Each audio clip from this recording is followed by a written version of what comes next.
हाँ जी dear viewer, स्वागत है आप सभी का एक बार फिर से आपके अपने चैनल पर। आज का वीडियो है जो हमारा क्लास +1 के लिए रहने वाला है।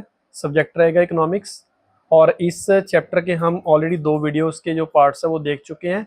आज का जो वीडियो है वो प्राइस इलास्टिसिटी ऑफ डिमांड का पार्ट 3 है और इस वीडियो के अंदर हम समझने जा रहे हैं कि जो प्राइस इलास्टिसिटी ऑफ डिमांड है इसका एक्सपेंडिचर के साथ क्या रिलेशन है। और इस रिलेशन का मतलब ये है कि जब भी हम किसी भी कंट्री के अंदर प्राइस इलास्टिसिटी ऑफ डिमांड को मेजर करते हैं तो उसका एक मेथड आपके पास एक्सपेंडिचर। अभी तक जो अर्लियर हमने मेथड डिस्कशंस किए हैं उसके अंदर हमने एक मेथड तो पढ़ा है आपका परसेंटेज मेथड। दूसरा हमने जो मेथड अभी तक स्टडी किया है वो मेथड का नाम है प्रोपोर्शनल मेथड। प्रोपोर्शनल के बाद हमने एक डिग्री मेथड भी यूज किया था जिसके अंदर हमने इसको डायग्राम के ऊपर शो किया था, जिसके अंदर हमने 5 तरह की जो डिग्रीज है वो डिस्कशन की थी, 0, 1, लेस देन 1, ग्रेटर देन 1 और इनफाइनाइट। और आज का जो वीडियो है हमारा इसके अंदर हम प्राइस इलास्टिसिटी को मेजर करने के लिए एक्सपेंडिचर जो मेथड है इसका यूज करेंगे कि एक्सपेंडिचर के साथ हम किसी भी प्रोडक्ट का जो प्राइस इलास्टिसिटी है वो कैसे मेजर करते हैं। तो चलिए शुरुआत करते हैं वीडियो की। तो सबसे पहले हम इसके अंदर प्राइस इलास्टिसिटी ऑफ जो डिमांड है इसका एक्सपेंडिचर मेथड के अंदर सिर्फ 3 डिग्री ही हम डिस्कशन करेंगे, जिसके अंदर पहली डिग्री आपकी elasticity of demand is equal to 1, जिसको हम बोलते हैं यूनिटरी मेथड या सॉरी यूनिटरी डिग्री। यूनिटरी का मतलब होता है 1।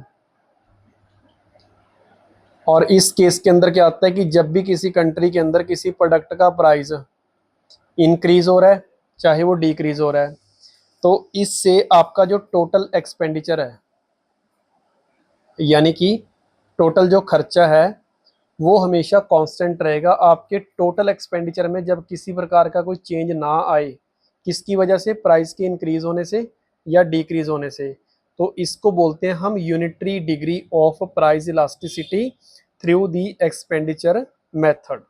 तो जब भी आपकी कंट्री के अंदर आपका प्राइस इंक्रीज या डिक्रीज होने से जब आपके टोटल एक्सपेंडिचर में कोई भी चेंज नहीं आता, that is known as unitary or elasticity of demand is equal to 1। अब एग्जांपल देखिए, यहाँ पे हमने प्राइस ऑफ एक्स मतलब कोई कमोडिटी एक्स है उसका हमने प्राइस लिख लिया। यहाँ पे हमने उसकी लिख ली क्वांटिटी कि आप कितना क्वांटिटी यूज कर रहे हो। इसके बाद मैंने यहाँ पर यूज कर लिया टोटल एक्सपेंडिचर आपने कितना किया।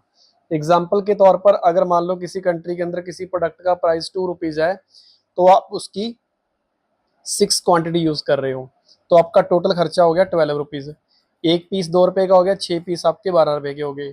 अब सपोज करो कि प्राइस इंक्रीज होके 4 रुपए हो गया, प्राइस बढ़ गया और आपने इसकी क्वांटिटी 3 ले ली, क्योंकि जैसे ही प्राइस बढ़ेगा आपकी क्वांटिटी डिक्रीज होगी डिमांड की। तो 4 इंटू 3 तब भी आपका 12 आया, मतलब आपके एक्सपेंडिचर में कोई भी चेंज नहीं आ रहा। तो इसका मतलब ये हुआ कि जितनी प्राइस बढ़ी है उतनी ही क्वांटिटी रिड्यूस हुई है। अब यहाँ पे आप चेक करके देखोगे तो प्राइस 50% हुआ यानी कि डबल हुआ और क्वांटिटी हाफ होगी। तो ये डबल हो गया और ये हाफ हो गया, तो दोनों में परसेंटेज में चेंज क्या आया, इक्वल। ये 50% इंक्रीज हुआ, ये 50% डिक्रीज हुआ। इसकी वजह से आपका टोटल एक्सपेंडिचर क्या आया, कांस्टेंट। तो इसको बोलते हैं elasticity of demand is equal to 1 और इस मेथड को बोलते हैं हम एक्सपेंडिचर मेथड। अब इसी के अंदर देखो आपकी प्राइस मान लो 4 रुपीज है, क्वांटिटी आप सपोज करो 6 यूज कर रहे हो तो आपका टोटल एक्सपेंडिचर हो गया 6 इंटू 4 24। अब प्राइस आप सपोज करो कि आपने 2 रख ली और यहाँ पर आपने क्वांटिटी 12 कर ली तो खर्चा आपका तब भी कितना आ रहा है। तो यहाँ पर प्राइस इंक्रीज हुआ था, कांस्टेंट रेट। यहाँ पर प्राइस डिक्रीज हुआ है तब भी टोटल एक्सपेंडिचर कांस्टेंट। तो यहाँ से हमने सीखा क्या, हमने बेसिक कंसेप्ट ये समझा कि यहाँ पर प्राइस इंक्रीज हुआ यहाँ पर डिक्रीज हुआ, लेकिन दोनों केस में आपका टोटल एक्सपेंडिचर है इस केस में भी सेम है और यहाँ पर भी सेम है। तो प्राइस के इंक्रीज होने से ये वाला पॉइंट हो गया, प्राइस के डिक्रीज होने से ये पॉइंट हो गया। दोनों केस के अंदर यहाँ पे आपका टोटल एक्सपेंडिचर दोनों केस में सेम है, यहाँ पे भी सेम है। तो प्राइस इंक्रीज या डिक्रीज होने से जब आपके कांस्टेंट रेट से एक्सपेंडिचर चलता है so that is known as unitary method of price elasticity.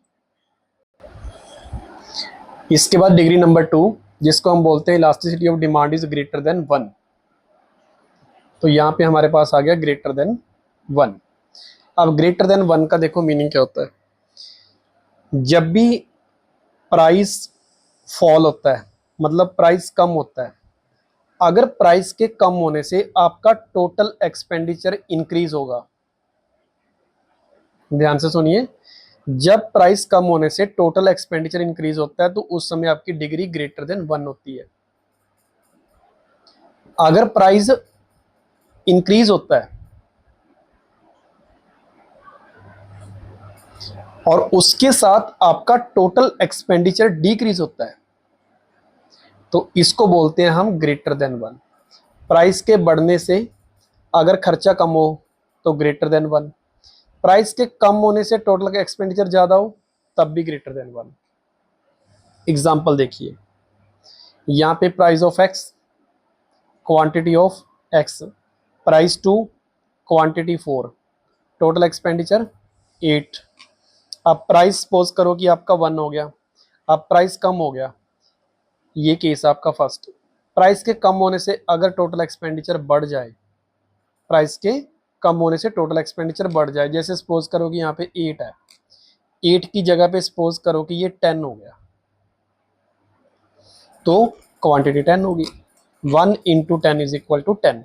तो प्राइस के फॉल होने से जब टोटल एक्सपेंडिचर इंक्रीज होता है तो उस समय आपकी जो ये डिग्री है वो ग्रेटर देन 1 होती है। अब होती क्यों है, देखो इसको याद नहीं करना, अंडरस्टैंड करना है। देखो प्राइस के कम होने से टोटल एक्सपेंडिचर बढ़ रहा है तो इसका मतलब कि आप प्राइस जितनी कम हुई है ना उसके मुकाबले क्वांटिटी ज्यादा परचेज कर रहे हैं। अगर आप कैलकुलेशन करके देखोगे तो ये हाफ हुआ है, यानी कि 50% प्राइस आपका कम हुआ, लेकिन जो क्वांटिटी है वो डबल नहीं हुई, डबल से भी ज्यादा होगी, डबल से भी ज्यादा होगी। तो ऑलमोस्ट ये 60% इंक्रीज हुई है। तो जब क्वांटिटी प्राइस के मुकाबले ज्यादा बढ़ती है तो उस समय डिग्री क्या आती है, ग्रेटर देन 1। तो यहां से रूल ये बना कि जब भी प्राइस कम होने से आपका खर्चा बढ़ता है तो elasticity of demand is greater than 1। ये है आपका केस नंबर 2। अब इसी को मैं देखो, ये हो गया फर्स्ट केस, अब इसी का सेकंड केस देखो।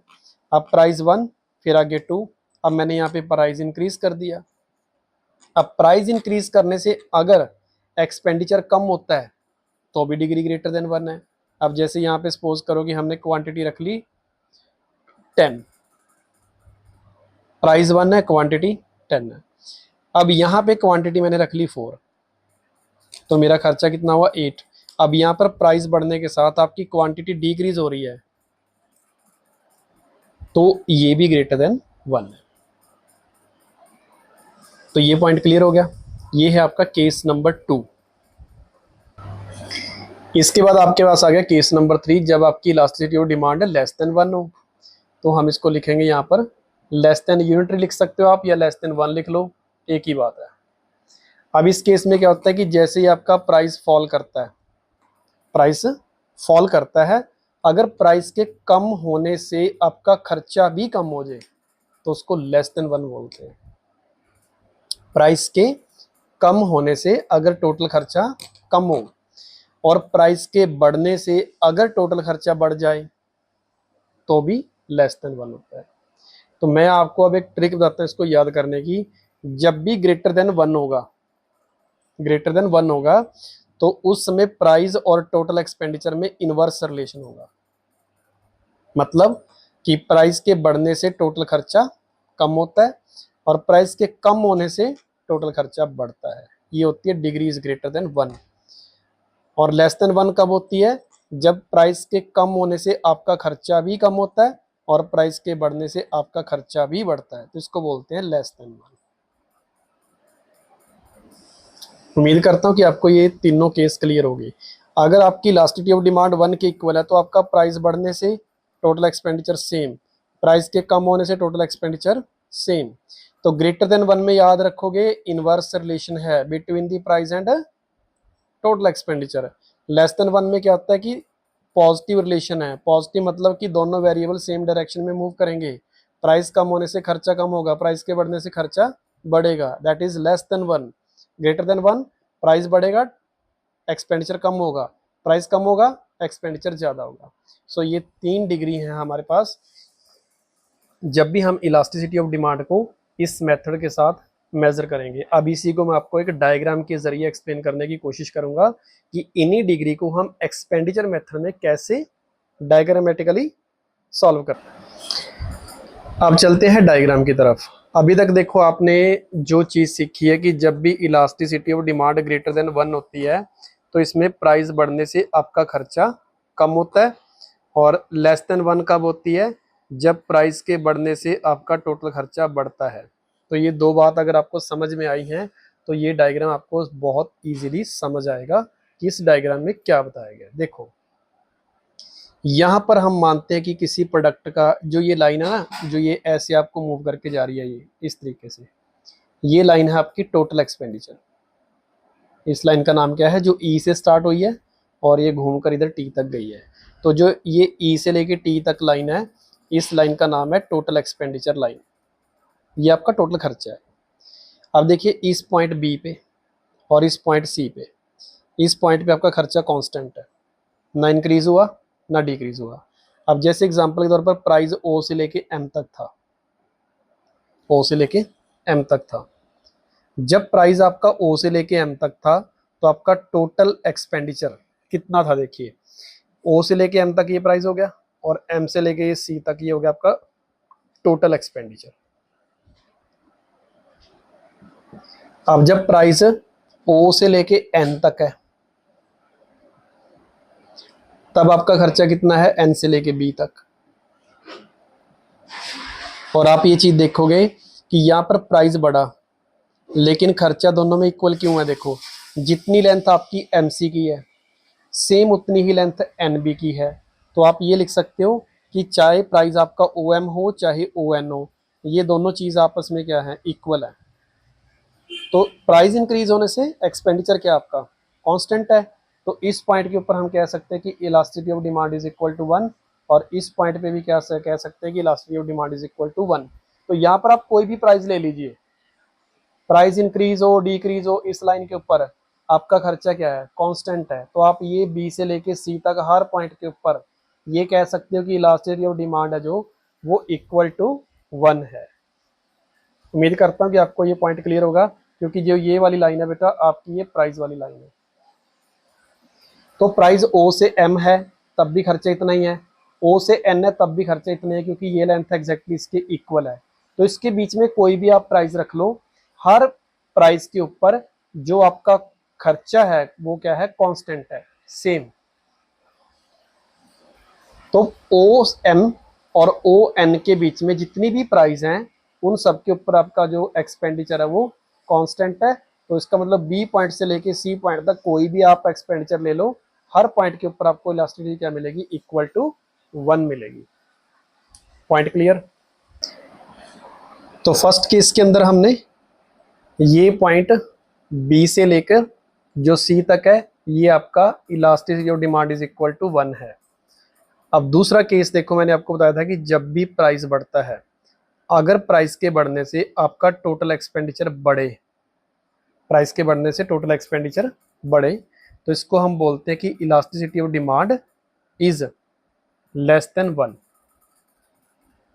अब देखिए कैसे, यहां पे पहले प्राइस ओ से लेके पी तक है, हमने यहाँ पे लिखा प्राइस, प्राइस कितना आपका ओ से लेके पी तक, और आपका एक्सपेंडिचर कितना है, पी से लेके डी तक आपका इतना खर्चा हुआ।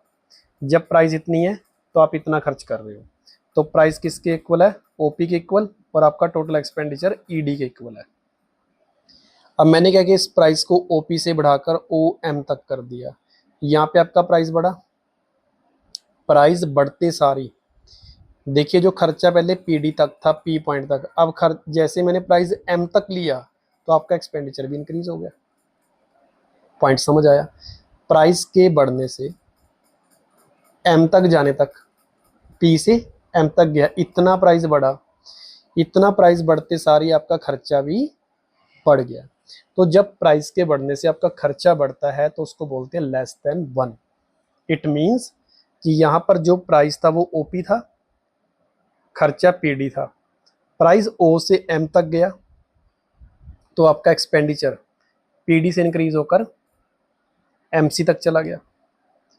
तो इस केस में क्या हुआ, आपकी इलास्टिसिटी ऑफ डिमांड है वो क्या आ गई, लेस देन 1।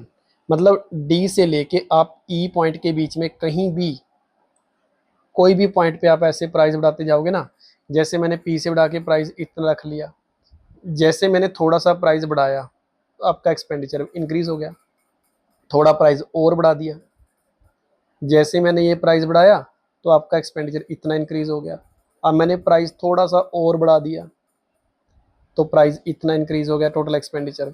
तो जैसे जैसे मैं प्राइस को इंक्रीज करता जाऊंगा ना, तो आपका टोटल एक्सपेंडिचर इंक्रीज होता जाएगा, और इसको बोलते हैं elasticity of demand is less than 1। Point clear. अब चलते हैं ग्रेटर देन 1। ग्रेटर देन 1 में मैंने आपको ये बताया था कि जैसे ही आपका प्राइस बढ़ता है तो टोटल एक्सपेंडिचर कम हो जाता है, ये रूल था, इसमें इनवर्स बताया था। अब यहां देखिए, जब प्राइस आपका ओ से लेके आर तक था, प्राइस कितना है आपका ओ से लेके आर तक, तो आपका खर्चा कितना है, ई आर। जब आप किसी भी प्रोडक्ट की प्राइस ओ से आर ले रहे हो तो आपका खर्चा आ रहा है ई आर। जैसे ही आपने प्राइस कम किया, यानी कि ओ से आर की जगह एन ले लिया, प्राइस कम हो गया। जैसे ही यहां से प्राइस कम हुआ तो आपका खर्चा क्या हो गया, देखिए ये खर्चा आपका इंक्रीज हो गया, चेंज इन एक्सपेंडिचर। तो प्राइस जैसे जैसे आप जैसे कम करोगे, आर से मान लो सपोज करो आपने एक खर्चा और कम और बढ़ाना है, प्राइस कम किया तो देखिए ये खर्चा पहले आपका ए तक था, अब कहाँ जा रहा है, ए से आगे जा रहा है।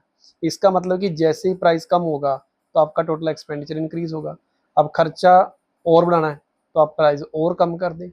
जैसे जैसे आप प्राइस कम करते जाएंगे ना, तो आपका टोटल एक्सपेंडिचर कंटिन्यूसली क्या होता रहेगा, इंक्रीज। अब प्राइस और कम कर दीजिए तो ये आपका खर्चा और बढ़ गया।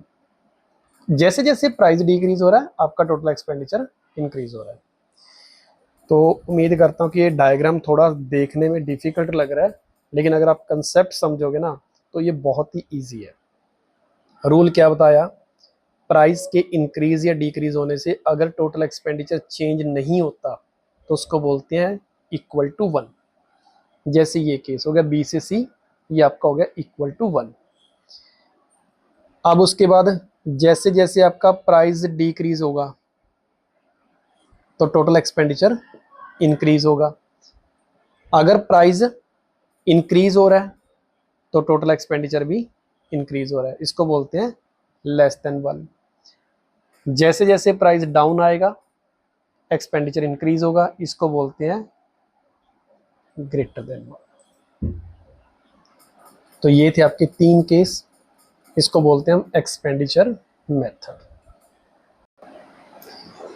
इसके बाद हमारे पास नेक्स्ट टॉपिक है फैक्टर्स अफेक्टिंग, जो कि आपका एग्जाम के पॉइंट ऑफ व्यू से बड़ा इंपॉर्टेंट टॉपिक है ये, और इस टॉपिक का नाम है factor affecting the price elasticity of demand. ठीक है, तो अब इस टॉपिक का मतलब क्या है, प्राइस इलास्टिसिटी ऑफ डिमांड को कौन से फैक्टर इफेक्ट करते हैं। अब इसको समझने से पहले मैं आपको एक ट्रिक बताता हूँ या एक कंसेप्ट बताता हूँ कि इसमें आपने पढ़ना क्या है। देखिए जो डिमांड है वो 2 टाइप की मैंने आपको बेसिक डिग्री बताई थी, एक तो होती है इलास्टिक और एक होती है आपकी इन इलास्टिक। इलास्टिक और इन इलास्टिक दोनों में फ़र्क क्या है, इलास्टिक में आपकी डिग्री है जो वो इनफाइनेट होती है और इसमें आपकी डिग्री क्या होती है, 0। मतलब इसमें प्राइस इंक्रीज होने से या डिक्रीज होने से आपकी डिमांड के ऊपर कोई इफेक्ट नहीं पड़ता, जिसका डायग्राम मैंने आपको डिग्री की फॉर्म में बताया था, ऐसे होता है डिमांड प्राइस, प्राइस चाहे इंक्रीज हो चाहे डिक्रीज हो आपकी डिमांड क्या रहती है, कांस्टेंट। इसको बोलते हैं इन इलास्टिक। और इनफाइनेट का मतलब होता है कि प्राइस में थोड़ा सा चेंज आने से आपकी डिमांड इनफाइनेटली इंक्रीज हो जाती है।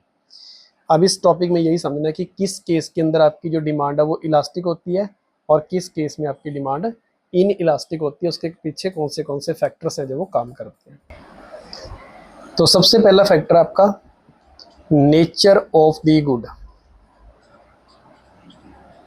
Nature of the good nature of the good का मतलब कि, या कमोडिटी आप कह सकते हो, वस्तु, जो भी आप कमोडिटी परचेज कर रहे हो उसका नेचर कैसा है। अब नेचर का मतलब होता है कि कुछ चीज़ें तो होती हैं जो आपके लिए बहुत ही नेसेसरी हैं, जिसका आप वेट नहीं कर सकते, आपको वो परचेज करनी ही पड़ेंगी। तो एक तो गुड्स होती है नेसेसरी, जैसे आपकी सपोज करोगे आपको डेली खाने के लिए वेजिटेबल चाहिए, आपको सॉल्ट भी चाहिए, कैरोसिन को आप यूज़ करना है अपने, ठीक है। अब आजकल चलो कैरोसिन का यूज़ हम कम करते हैं, लेकिन हम दूसरे जो एडिबल ऑयल है इनका हम आजकल यूज़ ज़्यादा करते हैं, और इनके बिना हमारा बिल्कुल भी कुछ टाइम के लिए भी हम इनको इग्नोर नहीं कर सकते, अपनी लाइफ में से इसको स्टक ऑफ नहीं कर सकते। तो इन चीज़ों के प्राइस बढ़ने से या कम होने से हमारी जो डिमांड है वो रहती है इन इलास्टिक, मतलब उसके अंदर आपका ज़्यादा चेंज देखने को नहीं मिलेगा, क्योंकि आप सॉल्ट के बिना या वेजिटेबल के बिना नहीं रह सकते। तो इनकी डिमांड होती है इन इलास्टिक। इसके लिए आप ज़्यादा वेट नहीं कर सकते कि मैं इसको 10 दिन बाद परचेज करूंगा या 20 दिन बाद। इन इलास्टिक का अगर मैं सिंपल लैंग्वेज में आपको बताऊं तो इन इलास्टिक का मतलब होता है जिन प्रोडक्ट को परचेज करने में आप उनका प्राइस का कम होने का ज़्यादा वेट नहीं करोगे। और इलास्टिक का मतलब होता है कि जिसको आप परचेज करते समय उनका वेट कर सकते हो कुछ दिन के लिए, कि शायद 10 दिन या 20 दिन बाद या 1 मंथ के बाद उनकी डिमांड कम या ज़्यादा होने से इफेक्ट पड़ेगा प्राइस का। दूसरी होती है आपकी लग्जरी आइटम्स। अब जैसे एग्जांपल के तौर पर अभी मेरे को आज का जो अभी अक्टूबर मंथ चल रहा है, इसके अंदर मैं सोच रहा हूँ कि मैं एक एसी की डिमांड करूँ, ठीक है। तो इसको अभी मैं वेट के अंदर रख सकता हूँ, बिकॉज मेरे को अभी इसकी इतनी जल्दी ज़रूरत नहीं है। तो इन चीज़ों की जो डिमांड होती है वो आपकी होती है इलास्टिक, आप इसके लिए वेट कर सकते हो। लेकिन जो नेसेसरी गुड्स है, वेजिटेबल और सॉल्ट एडिबल ऑयल्स है, तो इनकी डिमांड है वो ज़्यादा चेंज नहीं होती, ये कांस्टेंट रहती है, क्योंकि आप इनके बिना नहीं रह सकते। तो लग्जरी आइटम में आपके पास एसी, रेफ्रिजरेटर, कोई भी लग्जरी गुड है, कार है, आप इन चीज़ों के लिए थोड़ा वेट कर सकते हो, ऑफर्स के लिए वेट कर सकते हो। तो इनकी डिमांड होती है हमारे पास इलास्टिक।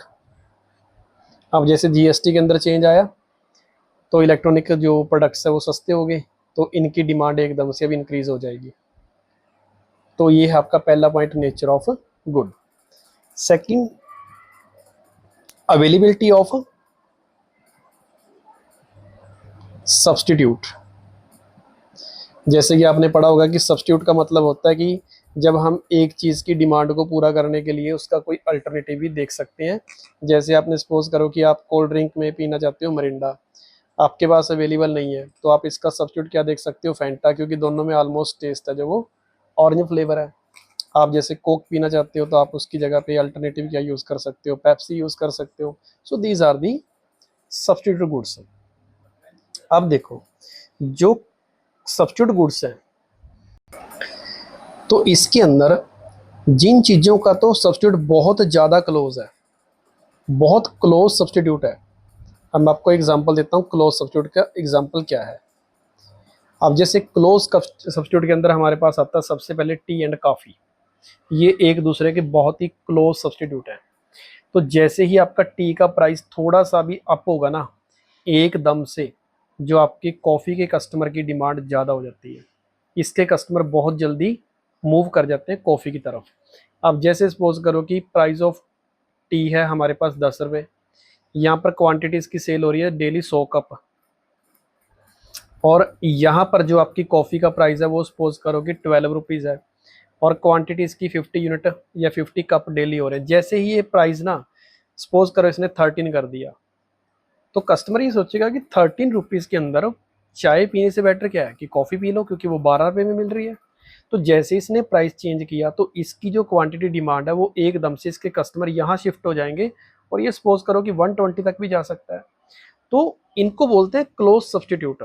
तो जिसमें जल्दी चेंज आएगा तो उसको हम वर्ड यूज करते हैं it has a more elastic. More elastic, more elastic का मतलब कि बहुत जल्दी से कस्टमर उसकी डिमांड छोड़कर दूसरे प्रोडक्ट की डिमांड शुरू कर देते हैं। अब देखिए दूसरा क्या है, लेस इलास्टिक। जिसमें कस्टमर इतनी जल्दी चेंज नहीं करता। अब एग्जांपल देखो, जैसे कोई पर्सन सिगार पीता है, कुछ पर्सन लीकर यानी कि ड्रिंक का यूज करते हैं। अब सिगार की प्राइस चेंज होने से लीकर के कस्टमर जल्दी नहीं बढ़ते, क्योंकि इनका दोनों का सब्स्टिट्यूट क्लोज नहीं है। हाँ, सिगार की जगह पर अगर आप बोलो कि नॉर्मल जैसे बीड़ी होता है, ठीक है, जैसे बीड़ी पीते हैं लोग, तो ये क्लोज सब्स्टिट्यूट है, तो इनके अंदर इलास्टिसिटी क्या होगी, ज़्यादा होगी। लेकिन सिगार और लीकर के बीच में जो सब्स्टिट्यूशन है वो कम है। जो सिगार आपको सेटिस्फेक्शन देगा वो लीकर नहीं देगा, जो लीकर देगा वो सिगार नहीं देगा, तो ये क्लोज सब्स्टिट्यूट नहीं है।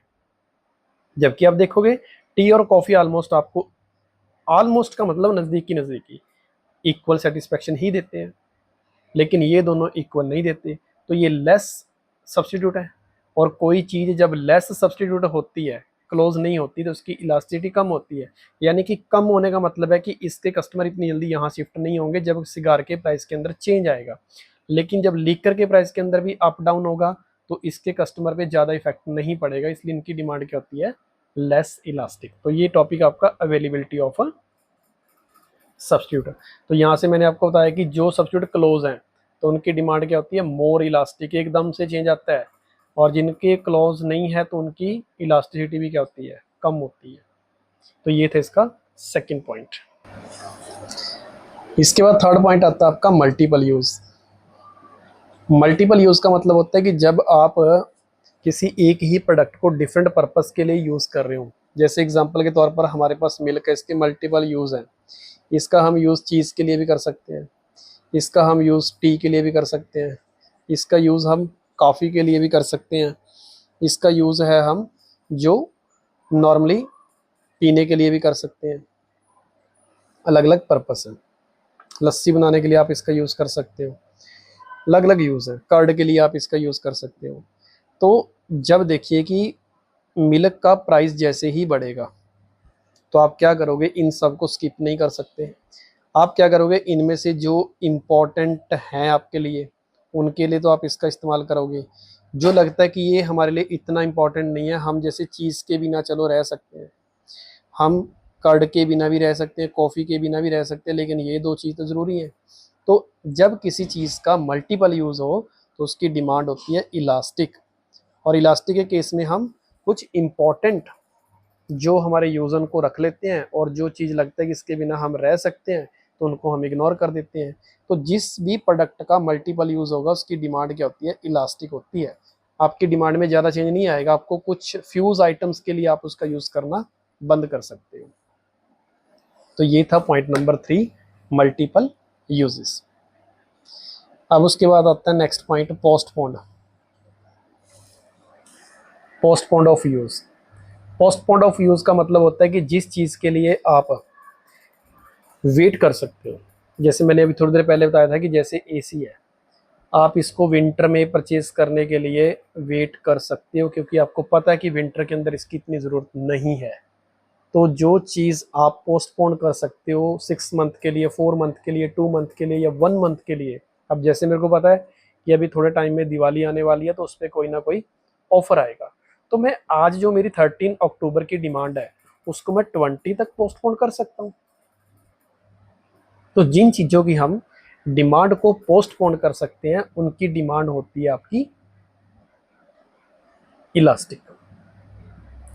और जिस चीज़ को आप पोस्टपोन नहीं कर सकते तो उसकी डिमांड होती है इन इलास्टिक। वो आपको आज परचेस करनी ही पड़ेगी, चाहे उसका प्राइस ज़्यादा हो या कम हो। अब मेरे को पता है कि अभी मेरा एसी के बिना 4 मंथ के लिए काम चल जाएगा, तो मैं उसकी डिमांड को पोस्टपोन कर सकता हूँ, प्राइस का वेट कर सकता हूँ कि जल्दी इसका प्राइस कम होगा, मेरे को अभी कौन सा ज़रूरत है। लेकिन जिस चीज़ के बारे में पता है कि मेरी आज उसकी बहुत ही ज़्यादा ज़रूरत है, मेरे को मेडिसिन लेनी है, तो उसको मैं पोस्टपोन नहीं कर सकता। तो मेडिसिन के केस के अंदर आपकी जो डिमांड है वो होती है इनइलास्टिक। कोई पेशेंट है, उसको किसी इंजेक्शन की ज़रूरत है, एमरजेंसी है, तो प्राइस क्या है जो भी मार्केट में हो, आप ये थोड़ी सोचोगे कि जब इंजेक्शन सस्ता होगा तब मैं मरीज़ के लिए दवाई लेके आऊँगा, तब तक तो वो मर जाएगा। तो जिन चीज़ों को आप पोस्टपोन नहीं कर सकते उनकी डिमांड इनइलास्टिक होती है। और इनइलास्टिक का मतलब कि मार्केट के अंदर प्राइस कितना भी हो आपको उसको चीज़ को परचेज करना ही पड़ेगा, आप उसको पोस्टपोन नहीं कर सकते। नेक्स्ट पॉइंट है हैबिट ऑफ कंज्यूमर। अब हैबिट ऑफ कंज्यूमर आपको पॉइंट से क्लियर होगा। अब इसमें ये पॉइंट सोच देखते सारी आपको माइंड में सबसे पहले अल्कोहल, सिगार, ये सब चीज़ें माइंड में आ गई होगी, ठीक है। अब कंज्यूमर की हैबिट पे डिपेंड करता है। अब कोई पर्सन सपोज करो कि ड्रंकर्ड है, ड्रंकर्ड का मतलब होता है कि जो ड्रिंक के बिना रह ही नहीं सकता, तो क्या उसके लिए प्राइस मैटर करता है? उसको तो पीनी ही नहीं है। तो जो व्यक्ति ड्रंकर्ड है तो उसकी डिमांड होती है इनइलास्टिक, मतलब प्राइस बढ़े कम हो उसकी डिमांड के ऊपर कोई भी इफेक्ट नहीं पड़ेगा।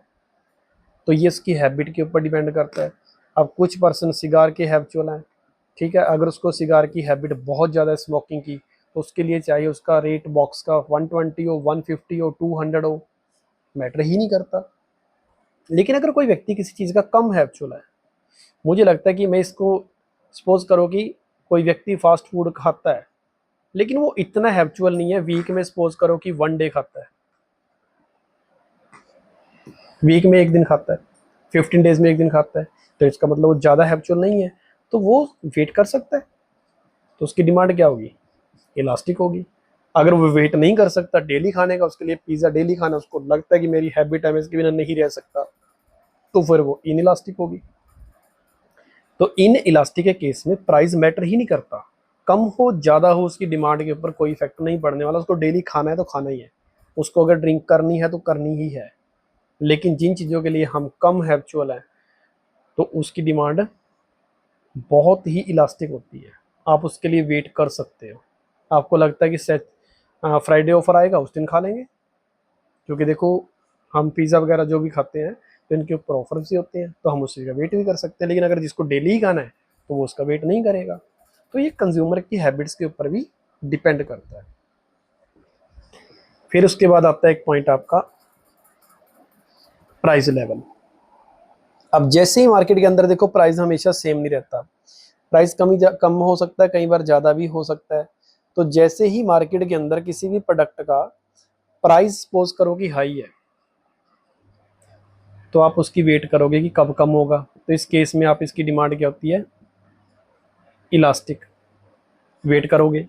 अगर प्राइस लो है तो उस समय आपकी डिमांड के ऊपर कोई इफेक्ट पड़ेगा नहीं, आपको वैसे ही पता है कि प्राइस मार्केट में लो चल रहा है तो इजीली परचेज करो, इससे कम होने वाला है नहीं।